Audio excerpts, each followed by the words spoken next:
कल रात एक ऐसा वाक़या हुआ जिसने मेरी ज़िंदगी के कई पहलुओं को छू लिया। करीब 7 बजे होंगे जब शाम को मेरा मोबाइल बजा।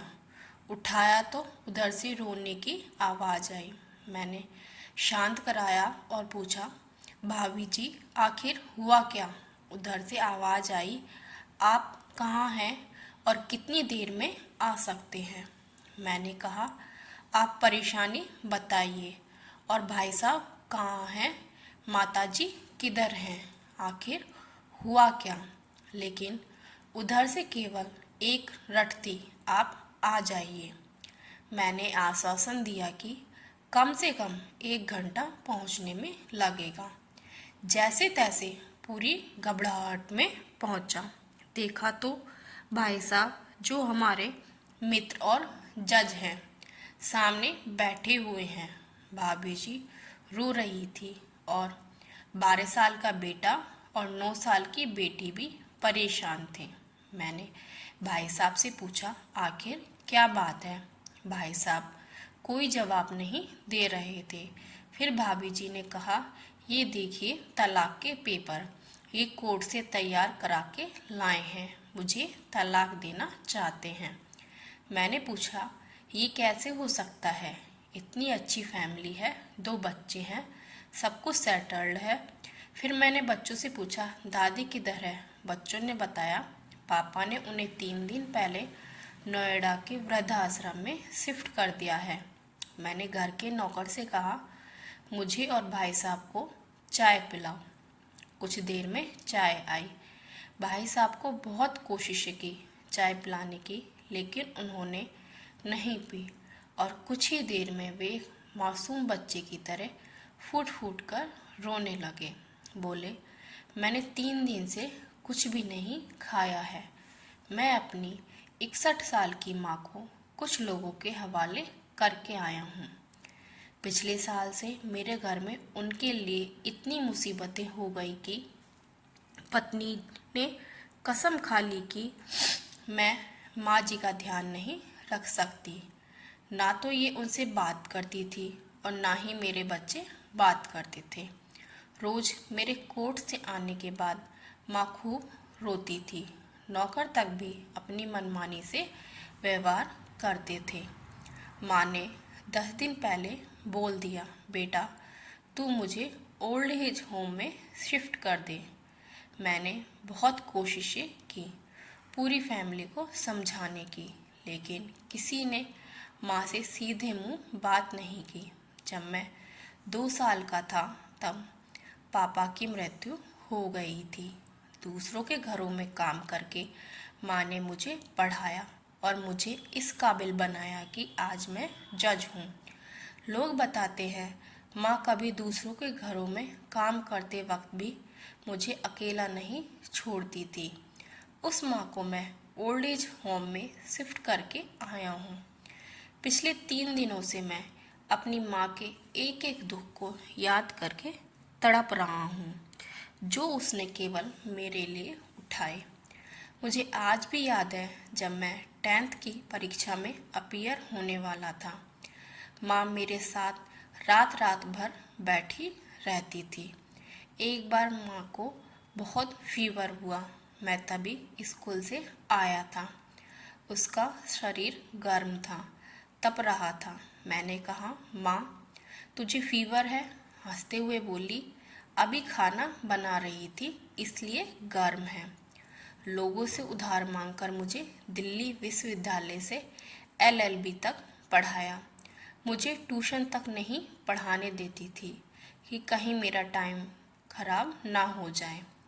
कहते कहते रोने लगे और बोले, जब ऐसी माँ के हम नहीं हो सके तो हम अपने बीवी और बच्चों के क्या होंगे? हम जिनके शरीर के टुकड़े हैं, आज हम उनको ऐसे लोगों के हवाले करके आए हैं जो उनकी आदत, उनकी बीमारी, उनके बारे में कुछ भी नहीं जानते। जब मैं ऐसी माँ के लिए कुछ नहीं कर सकता तो मैं किसी और के लिए भला क्या कर सकता हूँ? आज़ादी अगर इतनी प्यारी है और माँ इतनी बोझ लग रही है तो मैं पूरी आज़ादी देना चाहता हूँ। जब मैं बिना बाप के पल गया तो ये बच्चे भी पल जाएंगे, इसलिए मैं तलाक देना चाहता हूँ। सारी प्रॉपर्टी इन लोगों के हवाले करके उस ओल्ड एज होम में रहूँगा।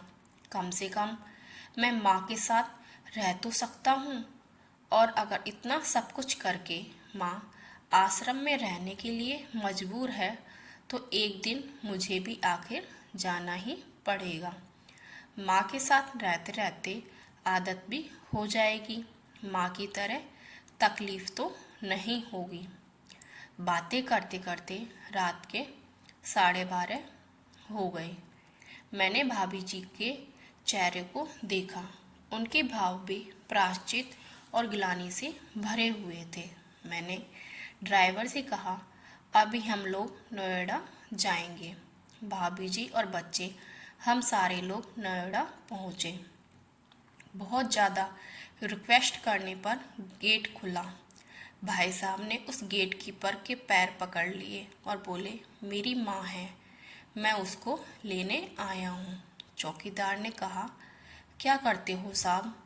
भाई साहब ने कहा, मैं जज हूँ। उस चौकीदार ने कहा, जहाँ सारे सबूत सामने हैं तब तो आप अपनी माँ के साथ न्याय नहीं कर पाए, औरों के साथ क्या न्याय करते होंगे साहब? इतना कहकर हम लोगों को वहीं रोककर वह अंदर चला गया। अंदर से एक महिला आई जो वार्डन थी।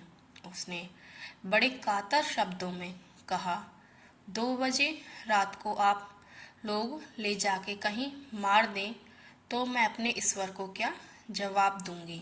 मैंने सिस्टर से कहा, आप विश्वास करिए, ये लोग बहुत बड़े पश्चाताप में जी रही हैं।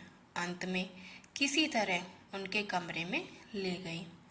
कमरे में जो दृश्य था उसको कहने की स्थिति में मैं नहीं हूँ। केवल एक फोटो जिसमें पूरी फैमिली है और वो भी माँ जी के बगल में, जैसे किसी बच्चे को सुला रखा है। मुझे देखी तो उनको लगा कि बात ना खुल जाए, लेकिन जब मैंने कहा हम लोग आपको लेने आए हैं तो पूरी फैमिली एक दूसरे को पकड़कर रोने लगी। आसपास के कमरों में और भी बुजुर्ग थे। सब लोग जागकर बाहर तक ही आ गए। उनके भी आंखें नम थी। कुछ समय के बाद चलने की तैयारी हुई। पूरे आश्रम के लोग बाहर तक आए। किसी तरह हम लोग आश्रम के लोगों को छोड़ पाए। सब लोग इस आशा से देख रहे थे कि शायद उनको भी कोई लेने आए।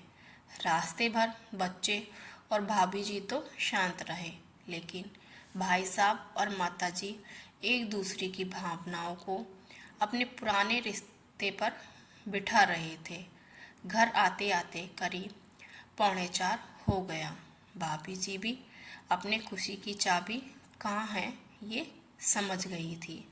मैं भी चल दिया, लेकिन रास्ते भर वो सारी बातें और दृश्य घूमते रहे। माँ केवल माँ है, उनको मरने से पहले ना मारें। माँ हमारी ताकत है, उसे बेसहारा ना होने दें। अगर वह कमज़ोर हो गई तो हमारी संस्कृति की रीढ़ कमज़ोर हो जाएगी। बिना रीढ़ का समाज कैसा होता है, किसी से छुपा नहीं। तो दोस्तों, अगर आपको हमारी ये कहानी पसंद आई हो तो लाइक, शेयर एंड सब्सक्राइब करना ना भूलिएगा।